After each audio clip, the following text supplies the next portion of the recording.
So hi అండి అందరికీ. వీడేంటి 2 పిల్లలు చూపిస్తున్నాడు అనుకుంటున్నారా?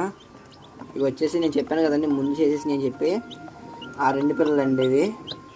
వీటిని సపరేట్ చేశానండి, ఎందుకంటే వాటితోనే పాటు ఆ గంపలో పెడుతుంటే అది వచ్చేసి ఆ పెట్ట ఈ 2 పిల్లల్ని కలిపి కింద పడుకుంటుందండి బయటకు వచ్చేసి.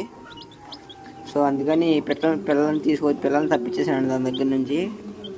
అది వచ్చేసి రేపు దిగుతుంది, రేపు కలుపుదాంలే అని చెప్పేసి నేను వీటిని సపరేట్ చేసి నూకలు అయితే వేసాను. అది బియ్యం గింజలు చేశాను. ఇవన్నీ ఇవి బాగానే తింటున్నాయండి. బెల్లం నీళ్ళు కూడా పెట్టాను దాకా తాగేసాయి. ఇప్పుడు ప్రస్తుతానికి అయితే బాగానే ఉందండి. వీటి కండిషన్ కూడా మంచి హెల్తీగానే ఉన్నాయి. మరి వాటితో రేపు పొద్దున్న కలిపేస్తాం కదండి, బాగానే ఉంటాయని అనుకుంటున్నాను. మరి ఏం జరిగింది అనేది అప్డేట్ అయితే ఇస్తానండి. Thank you for watching. Views అయితే బాగానే వస్తున్నాయి కానీ సబ్స్క్రైబ్ చేసుకోండి.